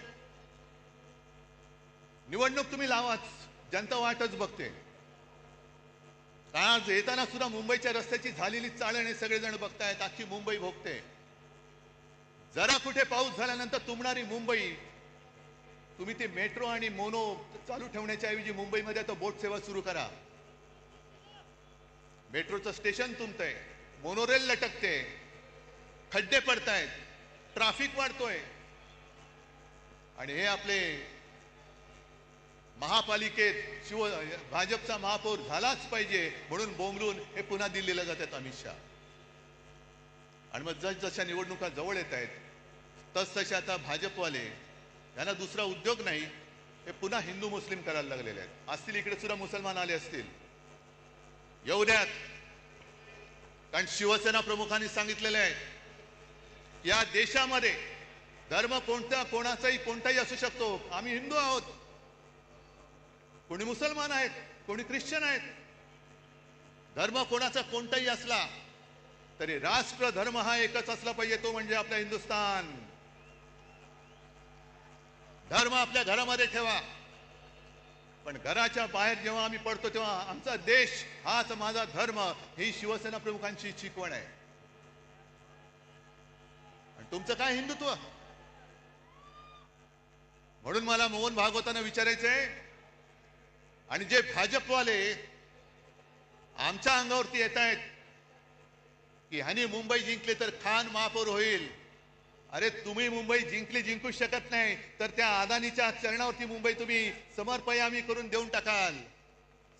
जानवं घालाल, शेंडी ठेवाल आणि अदानी नाम समर्पयामी. ही काय व्यापारी म्हणून तुम्ही इकडे मुंबईकडे बघताय, आम्ही आमचा जीव म्हणून मुंबईकडे बघतो आहोत. आणि आम्हाला जर का हिंदुत्व शिकवण्याचा प्रयत्न करत असाल तर पहिला आम्ही भाजपला परत सांगतो, तुमच्या फडक्यावरचा हिरवा रंग काढून टाका आणि मग आमच्याशी हिंदुत्वाच्या गप्पा करा. पहिलं ते तुमचं फडकं आहे, फडकच आहे, तो भगवा असूच शकत नाही. कारण भगवा हा शिवसेनेच्या हातामध्ये आहे, शिवसैनिकाच्या हातामध्ये आहे. तुमच्या फडक्यावरचा हिरवा काढा आणि मग आमच्या अंगावरती या. आणि मग 100 वर्ष झाल्यानंतर मोहन भागवतांना मी सांगतोय की भागवत साहेब, हे तुमचे चेले चपाटे आहोत. 100 वर्ष झाल्यानंतर तुम्हाला समाधान आहे का की ज्या कामासाठी 100 वर्ष संघाने मेहनत केली आणि त्या मेहनतीला आज लागलेली ही विषारी फळं, ही फळं बघितल्यानंतर तुमचं समाधान होतंय का? तुम्हाला आनंद मिळतोय का की याजसाठी केला होता अट्टहास, ही विचारी सगळी फळं त्या झाडाला लागलेत? आणि मला असं वाटतं की कदाचित भागवत साहेबांना सांगता येत नसेल, पण RSSचा हेतू ब्रह्मदेवाचा बाप होण्याचा असेल. पण ब्रह्मदेव नाही झाला, ब्रह्म राक्षस झालेला आहे. आणि मुद्दामून तुम्हाला सांगतो, मी ब्रह्म राक्षस हा शब्द जाणीवपूर्वक वापरतो आहे. सगळ्यांनी घरी जाताना गुगलवरती ब्रह्म राक्षस या शब्दाचा अर्थ बघा. आमच्या अंगावरती हिंदुत्व म्हणून येताना मोहन भागवतांनी जे सांगितले, गेले काही वर्षातली त्यांची वाक्य आहेत. मुस्लिमों को लेकर RSS चीफ मोहन भागवत की बैठक में लिया गया बड़ा निर्णय, अब घर घर पहुंचेगी टीम, आरएसएस प्रमुख मोहन भागवत ने दिल्ली में मुस्लिम धर्मगुरुओं के साथ बैठक की, जिसका उद्देश्य हिंदू और मुसलमानों के बीच की दूरी को कम करना है। पिछले 3 वर्षों से भागवत इस दिशा में सक्रिय है, मदरसों का दौरा कर रहे हैं और मुस्लिम नेताओं से मिल रहे हैं। हे जे बेंबीच्या देठापासून ओरडणारे भाजपडे आहेत त्यांना विचारतोय, मोहन भागवतांनी हिंदुत्व सोडले बोलण्याची हिंमत आहे का तुमची? आहे हिंमत? आणि हे एवढ्यापुरतं थांबलेलं नाहीये. या बातम्या ज्या आहेत, 2022 ची बातमी एक आहे की मोहन भागवत यांनी मशिदीला भेट दिल्यानंतर त्यांचे मुसलमानांचे जे सर्वोच्च नेते आहेत उमर अहमद इलियासी यांनी त्यांचा राष्ट्रपिता म्हणून उल्लेख केला. हिंदुस्थान मधल्या मुसलमानांच्या सर्वोच्च नेत्याने मोहन भागवतांचा राष्ट्रपिता म्हणून उल्लेख केला. जा भाजपड्यांना विचारा त्यांना जाऊन की हिंदुस्थानचे राष्ट्रपिता म्हणालेत का पाकिस्तानचे राष्ट्रपिता त्यांना म्हणालेत. आमच्या अंगावरती येतं. अरे तुम्हाला लाज लज्जा शरम काय आहे की नाही? एक तर काहीतरी ठरवा. आम्ही जे बोललो ते एवढ्यासाठी बोललो ना, आकार ना उकार ना ध्येय ना धोरण, कसाही वावरतोय, कसाही वाढतोय, कसाही पसरतोय.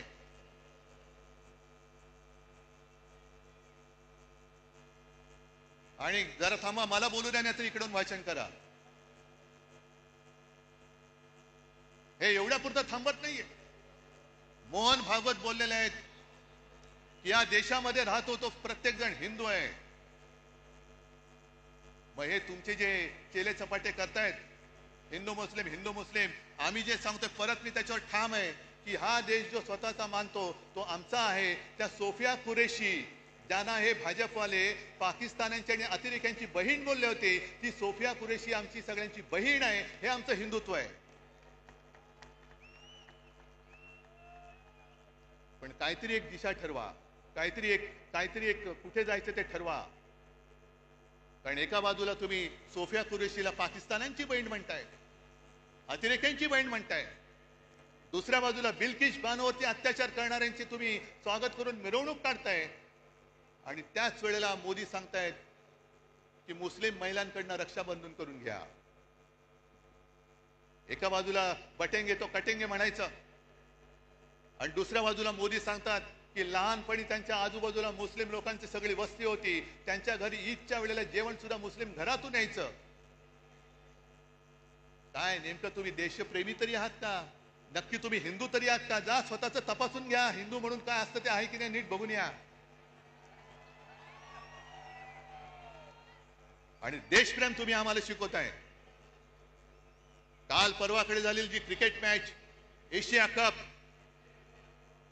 तो जिंकल्यानंतर जो माणूस क्रिकेटची तुलना युद्धाबरोबर करतो तो माणूस बेशरम आहे. क्रिकेट आणि पाकिस्तान बरोबर कशाला थोतांड केली तुम्ही? ऑपरेशन सिंदूर तुम्हीच आम्हाला सांगितलं ना की पेहलगाम मध्ये धर्म बघून, धर्म विचारून गोळ्या घातल्या.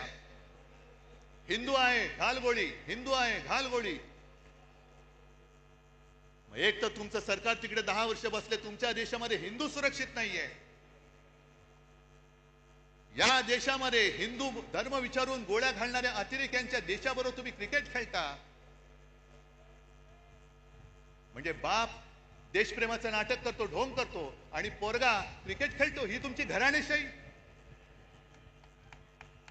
एका बाजूला तुमची नाचलेली कुजलेली सडकी ढोंगी घराणेशाही आणि दुसऱ्या बाजूला आमच्या ठाकरेंची घराण्याची परंपरा, ठाकरेंची घराणेशाही, ज्याचा मला अभिमान आहे. कशाला घराणेशाही बद्दल बोलता? आणि म्हणूनच तुम्ही किती जरी प्रयत्न केले तरी ही तुफान गर्दी, पाऊस पडतोय. आम्ही खुर्च्या बुडाखाली घेऊन बसणारी माणसं नाहीयेत. इकडे तर बघा, खुर्ची असली काय नसली काय, खुर्ची आम्ही घेतो डोक्यावरती.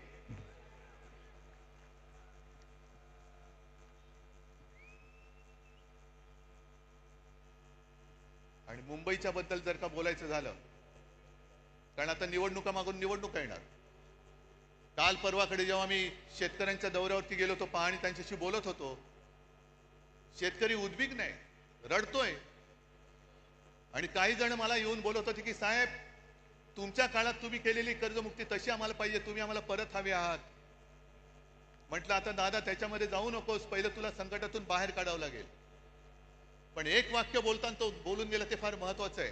म्हणून मी जी काल मागणी केली लाडक्या बहिणीबाबत ती त्याच्यासाठी केलेली आहे. निवडणूक आल्यानंतर महिलांच्या अकाउंटमध्ये 1,500 रुपये टाकले गेले आणि ही गोष्ट काही प्रमाणात आपण मान्य केली पाहिजे की महिला थोड्याशा नाही म्हटलं तरी जिकडे खायला अन्न नाही तिकडे 1,500 रुपये मिळत असतील आणि घरापुरते 1-2 रात्री मुलाबाळांना काहीतरी खाऊ देऊ शकत असेल तर महिला थोड्याशा नाही म्हटलं तरी अरे हे बरं चाललंय. पण तो शेतकरी बोलला की साहेब, ही भाजपची औलाद आहे ना, ही आता पगारी मतदार तयार करते, पगारी मतदार. आपल्याला महाराष्ट्राने ठरवायचंय की आपण भाजपचे पगारी मतदार होणार की स्वाभिमानी मतदार व्हायचंय, हे आता तमाम महिलांनी ठरवायचंय. कारण पंतप्रधान तिकडे बसलेत.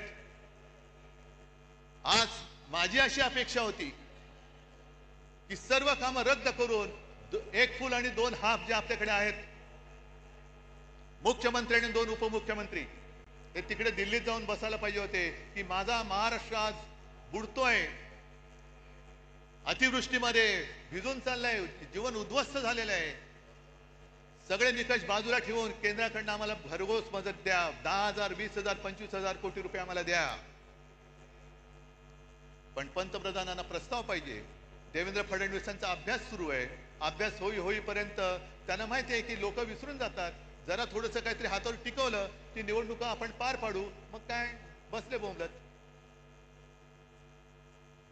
बिहारमध्ये निवडणुकांच्या तोंडावरती पंतप्रधान तिथल्या महिलांच्या अकाउंटमध्ये 10,000 रुपये त्यांनी टाकलेत.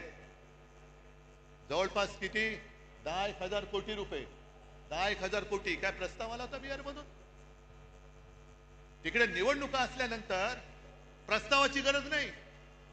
तुम्हाला मतं विकत घेण्यासाठी तुमच्याकडे पैसे आहेत, पण उद्ध्वस्त झालेल्या महाराष्ट्रासाठी द्यायला तुमच्याकडे पैसे नाहीत, हा माझा जाहीर आरोप आहे. गेल्या निवडणुकीत सुद्धा मोदी तिकडे गेले होते आणि लिलाव केला.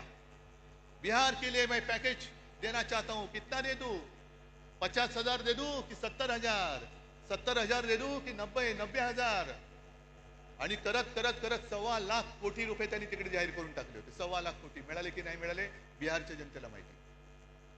म्हणजे तुमच्याकडे पैसे आहेत, पण तुम्हाला महाराष्ट्राला, तुम्ही महाराष्ट्रावरती अन्याय करताय. अन्याय तुमच्या मनामध्ये आहे. महाराष्ट्रावरती सूड घ्यायचंय तुम्हाला. हे जे राजकारण चाललेलं आहे, म्हणून मी जे काय म्हटलं की भाजप आणि सरकार यांचा सुतराम संबंध नाहीये. सुतराम संबंध नाहीये. याला प्रत्येक गोष्टीमध्ये महोत्सव साजरे करायचे. बचत महोत्सव, बचतोत्सव. जीएसटी कमी केला, लावला कोणी होता? नेहरूने लावला होता. नेहरूने लावला होता का जीएसटी? मग गेले 8 वर्ष तुम्ही लुटलात संपूर्ण देशाला. 125 लाख कोटी रुपये तुम्ही तिकडे खिशात घालून बसलात. म्हणजे मला तो राजेश खन्नाचा पिक्चर आठवला. कुठला तो आज का एमएलए का काहीतरी पिक्चर आहे. त्याच्याकडे काही हॉटेलवाले येतात आणि सांगतात की अमुक एका पदार्थाची किंमत वाढवायची. ते सगळे म्हणतात अहो किंमत वाढवली तर लोक बोंबलतील. तुले कितना चाहते हो? नहीं दुगना करना चाहता हूं. नहीं ठीक है आप तिगना कर दो, तिप्पट करा. सगळे आजूबाजू सांगतात हो तिप्पट काय लोक रस्त्यावरती उतरतील. आपण राजेश खन्ना मुख्यमंत्री असतो सांगू उतरने दो. लोग रस्ते पे उतरेंगे, आंदोलन करेंगे, तोडफोड होईल. मग लोक माझ्याकडे येतील.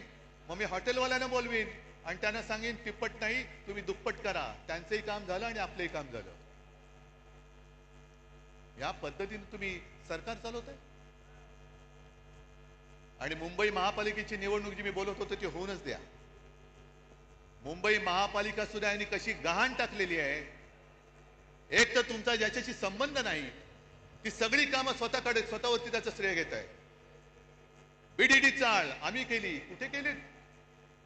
बीडीडी चाळीचं भूमिपूजन मी केलं होतं. सोबत शरद पवार होते आणि आदित्यनी तिथे आणि त्याच्याबरोबर जितेंद्र आव्हाडांनी मेहनत केलेली आहे. मुंबईचा कोस्टल रोड आम्ही केला. अरे लोक माहिती आहे ना लोकांना, स्वप्न कोणाचं आणि पूर्ण कोणी केलं. आणि आज सुरतानी एक गोष्ट केली, जी गोष्ट आदित्य इतके वर्ष बोलत होता की मुंबई हे न झोपणारं शहर आहे. दिवसा जे ऑफिसमध्ये जातात त्यांना दिवसा जेवणाची आणि खाण्याची पिण्याची, म्हणजे पाणी पिण्याची नाही सोय असते, तर रात्री काम करणाऱ्यांनी ती का असू नये. तेव्हा भाजपवाल्यांनी जो काय नंगा नाच केला होता, संस्कृती, नाईट लाईफ. नाईट लाईफ म्हणजे तुम्ही मकावला जाऊन नाईट लाईफ वाले, तसं नाईट लाईफ नाही. कळलं ना? हा, हे मकावला जाऊन यांचं नाईट लाईफ फुलणार आणि आम्हाला इकडे शिकवणार साधन सुचिता. आज जे आपण बोलत होतो तेच त्यांनी केले. रात्री सुद्धा आम्ही पब आणि बारची मागणी करतच नव्हतो. उलटा आमचं म्हणणं आहे बार रद्दच करा. जे तुमचे मंत्री चालवत आहेत त्यांना पहिल्या मंत्रिमंडळातून काढा, ही आमची मागणी आहे. पण सगळं श्रेय आपल्याकडे घ्यायचं आणि दुष्ण तुमच्याकडे द्यायची.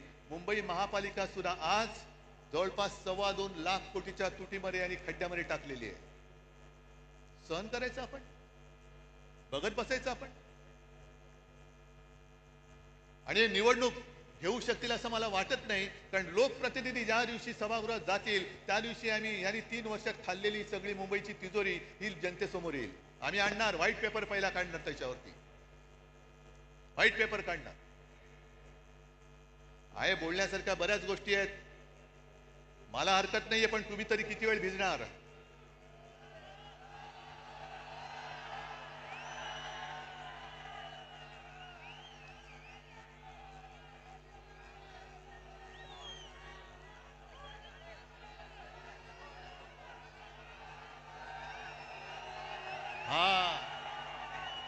हा सैनिक, हा शिवसैनिक, हा खरा शिवसैनिक. नाही राहू द्या, तुम्ही कितीही जल्लोषात असला तरी मला थोडं भान ठेवून बोलायला पाहिजे. मग काही जणांची अपेक्षा आहे की उद्धव ठाकरे पुढचा कार्यक्रम काय देणार. आणि आता कोण बोललं रे, उद्धव ठाकरे आणि राज ठाकरे एकत्र येणार का? अरे मग 5 जुलैला काय केलं होतं आम्ही, आणि तेव्हा मी बोललेलो आहे आम्ही एकत्र आलोय ते एकत्र राहण्यासाठी. जिथे माझ्या मातृभाषेचा घात होत असेल तिथे मी मराठी माणसामध्ये फूट पडू देणार नाही. आणि मराठीवरती हिंदीची सक्ती मी आज जाहीरपणाने परत सांगतोय. आमचा हिंदीला विरोध नाही, पण आमच्यावरती सक्ती करायची नाही, हे सुद्धा तेवढंच महत्वाचं आहे. जी भाषावर प्रांतरचना झाली त्या प्रांतरचनेप्रमाणे प्रत्येक भाषेला एक प्रांत मिळाला. मग गुजराती लोकांना गुजरात मिळालं, बंगाली लोकांना बंगाल मिळालं, कानडी लोकांना कर्नाटक मिळाला, तमिळ सगळंच मिळालं, राजस्थान असेल, मध्य प्रदेश असेल, झारखंड असेल. तसा मराठी भाषेला महाराष्ट्र मिळाला. भाषावर प्रांतरचना झाल्यानंतर प्रत्येक राज्याला राज्याचं सरकार मिळालं, राज्याची राजधानी मिळाली. पण महाराष्ट्राला महाराष्ट्राची राजधानी मिळाली नव्हती. ती मुंबई, मराठी माणसांनी रक्त सांडून मिळवलेली मुंबई, ही जर का या व्यापाऱ्यांच्या खिशात जात असेल तर खिसा फाडून आम्ही मुंबई राखल्याशिवाय राहणार नाही. त्याच्यामुळे या ज्या काही कंड्या पिकवल्या जात आहेत, दसरा मेळाव्यात राज ठाकरे येणार का, उद्धव ठाकरे जाणार का, त्या सगळ्या मराठी द्वेष्ट्यांना सांगतोय की तुम्ही आमच्या मराठीला हात लावून बघा, हिंमत असेल तर हात लावून बघा, हात जागेवर ठेवणार नाही. आमचं कोणाशी भांडण नाहीये. काय किती आतापर्यंत मारामाऱ्या झाल्या, आमच्या अंगावरती येऊ नका. जे शिवसेना प्रमुखांनी शिकवलंय, एक तर कोणाच्या अंगावर जायचं नाही, पण कोणी अंगावर हात उचलला तर तो हात जागेवर ठेवायचा नाही. आणि तीच शिकवण घेऊन आम्ही पुढे चाललेलो आहोत. आम्हाला कोणाचं उणं दोणं काढायचं नाहीये. पण विशेषतः मी दोन महत्वाच्या गोष्टी ज्या तुम्हाला सांगितल्या, एक म्हणजे भारतीय जनता पक्षाला मी आज इशारा देतोय की हिंदुत्वावरनं आमच्या अंगावरती येऊ नका. तुमच्या सगळ्या टोप्या घातलेले फोटो मी त्याचं प्रदर्शन लावल्याशिवाय राहणार नाही. एक काहीतरी मोदीजींना विचारा, मोहन भागवतजींना विचारा की हे तुम्ही करताय हे या दिशेने जायचे काय थोतांड आहे. आणि आम्हाला प्रश्न विचारण्याच्या आधी तुम्ही तुमच्या नेत्यांना प्रश्न विचारा की ती पटेंगे तो कटेंगे कधी करायचं आणि राखी कधी बांधायची. एका राज्यामध्ये गोवंश हत्या बंदी, म्हणजे मी पूर्वी बोललोय, याच दसरा मेळाव्यात बोललेलो आहे की महाराष्ट्रामध्ये गोमाता आणि बाजूला जाऊन खाता, हे तुमचं हिंदुत्व.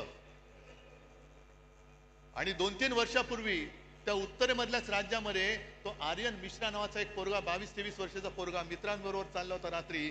त्याचा पाठलाग करून त्या बोगस तथाकथित गोरक्षकांनी त्याला भर रस्त्यात गोळ्या घालून मारला. त्याने शिक्षा झाली की नाही कोणालाच माहिती नाहीये. पण तुम्ही माणसं मारताय संशयावरनं. गोमांसाची तस्करी करतोय म्हणून तिकडे मारायचं आणि इकडे गोमांस जाऊन खायचं, ही कुठली पद्धत आहे तुमची? जे नॉर्थ ईस्ट आहे, जे किरण रिजिजू आहेत, त्यांनी सुद्धा सांगितले, तिथल्या त्यांच्या प्रदेशाध्यक्षांनी सांगितले की ते त्यांच्या राज्यामध्ये गोमांस खातात. मग ते तुमच्या पक्षात अजून कसे ठेवले? त्यांना काना लात मारून घालून टाकत. त्याच्यामुळे एकदा काही ती व्याख्या ठरवा, चौकट ठरवा. पण तुम्ही हिंदुत्वाचं ढोंग आणि देशभक्तीचं सोंग हे आता सोडा. मी भाजपला प्रेमाने सांगतोय, प्रत्येक वेळेला काय आग पाखड करण्याची गरज आहे अशातला भाग नाही. एक तर नशिबाने तुम्हाला संधी मिळालेली आहे, त्या संधीचं सोनं करा. हा आता सगळा चिखल केला ना, तो चिखल करू नका. कारण ही संधी फार मोठी आहे, ही कोणाला मिळत नाही अशी संधी. आणि त्यावेळेला म्हणजे जनता पार्टीच्या वेळेला शिवसेना प्रमुखांनी काढलेले कार्टून मला आठवते. कारण इंदिरा गांधींनी आणीबाणी लादली होती, अनेक जण तुरुंगात गेले होते.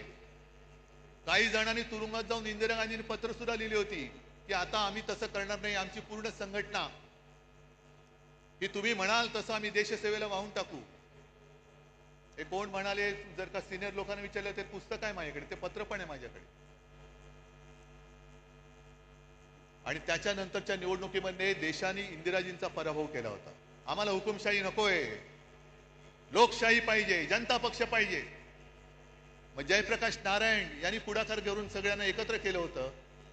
मोरारजी देसाई गुजरातमध्येच जन्मलेले, त्यांना पंतप्रधान केलं आणि 2.5 वर्षात सरकार कोसळलं. तेव्हा बाळासाहेबांनी त्या सुमारास एक कार्टून काढले, त्या फटकारे पुस्तकात आहे. मोरारजी देसाई असे एक उतार दाखवले आहे आणि एक महिला, तिच्यावर लिहिले लोकशाही आणि वरती लिहिले परतीचा प्रवास. कारण ती लोकशाही तिला धरून तेव्हाचे पंतप्रधान मोरारजी देसाई तिला अंधाऱ्या खाईमध्ये घेऊन चालले, लोकशाहीला खाईत घेऊन चाललेले. आणि तेच आहे, व्हायचे तेच झाले. हेकड वृत्तीमुळे जे घडायचे नव्हते तेच परत घडले. मोरारजी पुन्हा लोकशाहीला अंधाऱ्या खाईत घेऊन चालले. तेच चित्र आज मला दिसायला लागलेलं आहे. आणि त्या सगळ्या अंधाऱ्या खाईमध्ये जायचं नसेल तर आपल्या शिवसेनेची मशाल घेऊनच आपल्याला पुढे जावं लागेल. प्रश्न विचारावेच लागतील. जसं मोदींनी 2014 साली केलं होतं चाय पे चर्चा, पहिली तिथूनच सुरू करा. 14 साली चहाची किंमत काय होती आणि आज चहाची किंमत काय, पहिली सुरुवात तिथूनच करा. चाय पे चर्चा. दूध टाकल्यानंतर जीएसटी वाढतोय, साखर टाकल्यानंतर वाढतोय, पाणी काढलं की कमी होतोय, इथून सुरू करा. आणि प्रत्येक टपरीवरती बसून भ्रष्टाचार पे चर्चा सुरू करा. भ्रष्टाचार, यांनी केलेला भ्रष्टाचार. आणि आज महाराष्ट्र सरकारला मी इशारा देतोय की शेतकऱ्याची कर्जमुक्ती लवकर करा. शेतकऱ्याला 50,000 रुपये हेक्टरी लवकर जाहीर करा, नाहीतर मराठवाड्यामध्ये आम्ही रस्त्यावरती उतरल्याशिवाय राहणार नाही. राज्यभर आम्ही आंदोलन करू. मराठवाड्यामध्ये आम्ही सुद्धा लवकरात लवकर एक, जर यांनी जाहीर नाही केलं तर मोठा मोर्चा आपण खैरेसाहेब अंबादास मोर्चा लावायचा. कसे देत नाही, शेतकऱ्याचा हक्क आहे. आणि आंदोलन झालं पाहिजे. जिथे जिथे अन्याय दिसेल त्या अन्यायावरती वार करणं. आणि मी तर म्हणेन कार्यक्रम काय, ह्या ज्या काही तुम्हाला मी थोडक्यात गोष्टी सांगितल्या की देशात जे अंधभक्त झालेले आहेत त्या अंधभक्तांच्या डोळ्यावरची पट्टी काढणं आणि देशभक्ती खरी काय आहे, हिंदुत्व खरं काय आहे हे दाखवून देणं, हाच एक आपल्या याच्या पुढे कार्यक्रम. आज तुम्ही सगळेजण इकडे आलात, लांबून आलेला आहात, बाहेर गावातून आलेला आहात.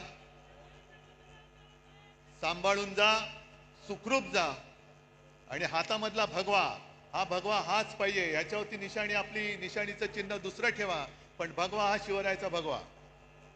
हा भगवा डौलाने फडकत लोकांना वाटलं पाहिजे, अरे माझा रक्षण करता हा बाळासाहेबांचा शिवसैनिक आहे. भगवी शाल पांघरलेलं गाढव होऊ शकत नाही, कदापि होऊ शकत नाही.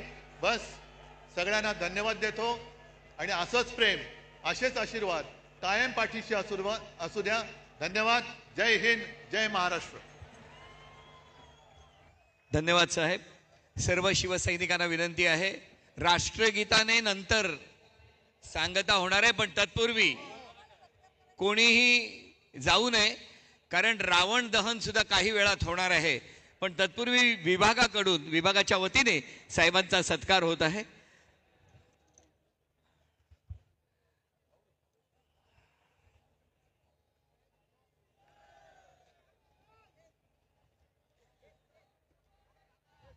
साहेबांचा सत्कार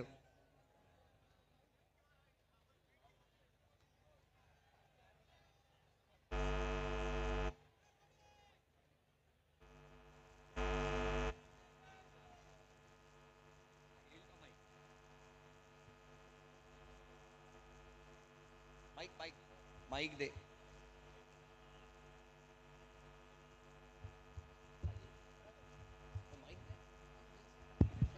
चेक चेक.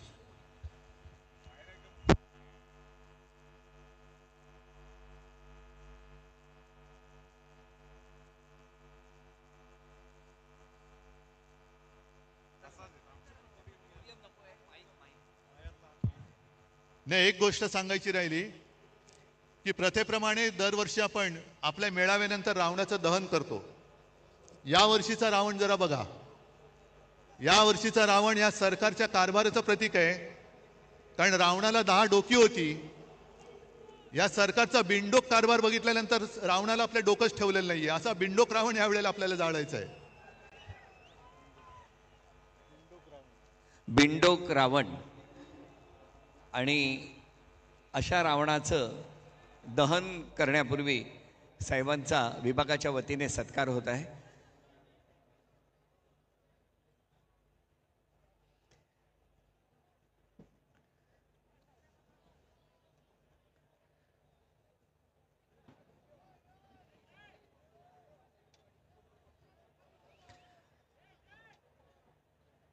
सत्कारानंतर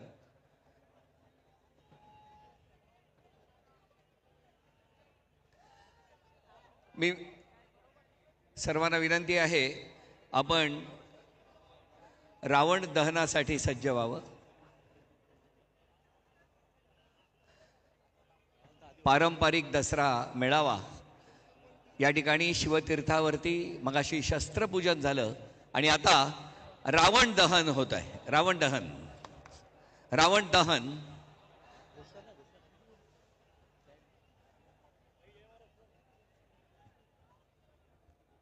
बिन डोक्याचा रावण आणि त्याचं दहन होत आहे.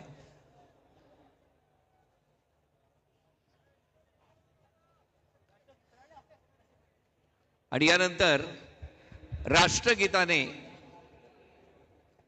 सर्वांना विनंती आहे, राष्ट्रगीतासाठी उभं राहावं.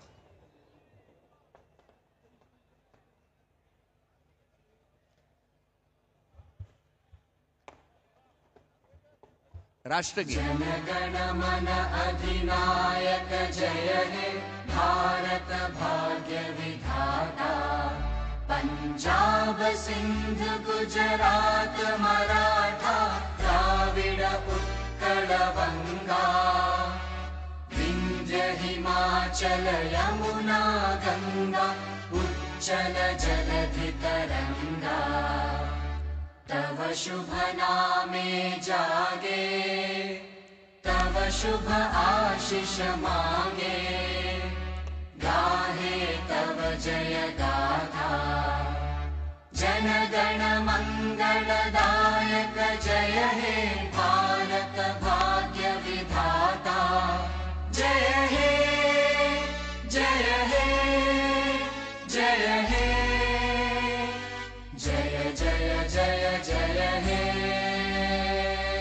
भारत माता की, भारत माता की. सर्व शिवसैनिकांना विनंती आहे, व्यवस्थित सुरक्षित आपापल्या घरी जा. आपणा सर्वांना पुन्हा एकदा विजयादशमीच्या मनापासून शुभेच्छा. धन्यवाद.